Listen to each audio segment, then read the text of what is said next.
February 29th, 1960, El Paso, Texas. A child was born who became one of America's most notorious serial killers. This is the story of Richard Ramirez, the Night Stalker, and the disturbing psychological factors that created a monster. Ricardo Leva Munoz Ramirez grew up in poverty on the wrong side of El Paso. But his childhood wasn't just poor. It was catastrophic.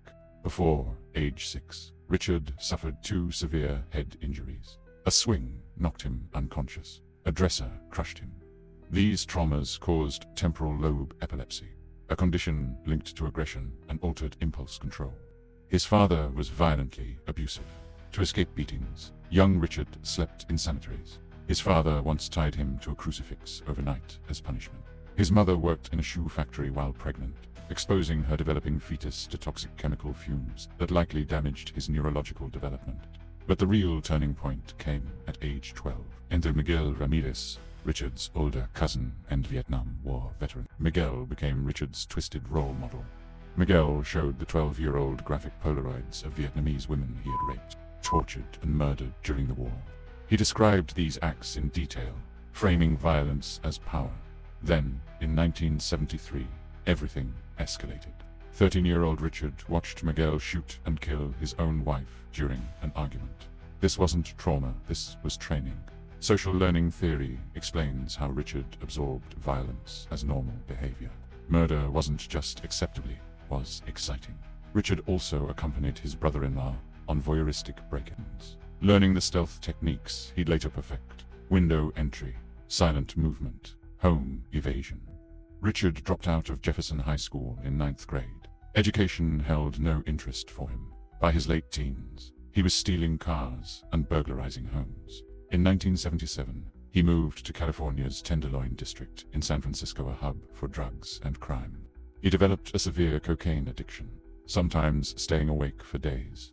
This drug use amplified his existing aggression, and psychopathic, he worked odd jobs, but mostly survived through petty theft. His real career was forming in the shadows.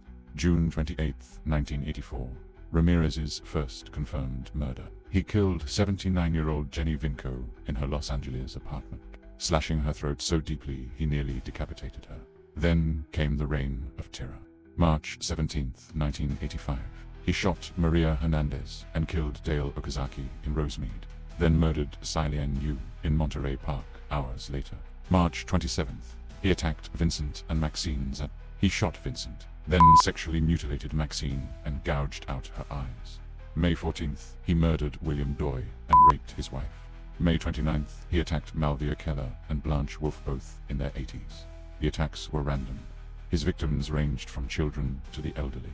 He used guns, knives, hammers. He moved between cities unpredictably. What made him terrifying wasn't just brutality, it was versatility. No pattern meant no prediction.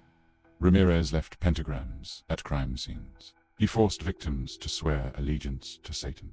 He believed he was an agent of darkness. Forensic psychologists call this an external locus of control, shifting moral responsibility to a higher evil power. Satan became his justification, his identity, his purpose. In court, he showed the pentagram carved into his palm and shouted, "Hail Satan." August 31st, 1985. Ramirez's face was plastered across newspapers. He was spotted in East Los Angeles trying to steal a car. Residents chased him down and beat him until police arrived. At trial, he mocked victims' families. He laughed. He showed zero remorse. Forensic experts scored him 32 to 35 on the psychopathy checklists, severe psychopathy. He exhibited grandiose self-worth, pathological lying, lack of empathy, impulsivity, and sadism. His psychopathy wasn't born in a vacuum. It was cultivated through neurological damage from head injuries and epilepsy, prenatal toxin exposure, extreme childhood abuse, witnessing murder at age 13, social learning from violent role models. He was sentenced to death in 1989 for 13 murders, 5 attempted murders, 11 sexual assaults, and 14 burglaries. Richard Ramirez died on June 7, 2013, from complications of B-cell lymphoma while on death row. His case remains a cornerstone in forensic psychology. It demonstrates how biological vulnerability, neurological damage, and extreme environmental trauma can converge to create a serial predator.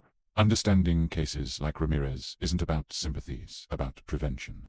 Recognizing warning signs, intervening early, breaking cycles of violence before they produce another Night Stalker. Thank you for watching.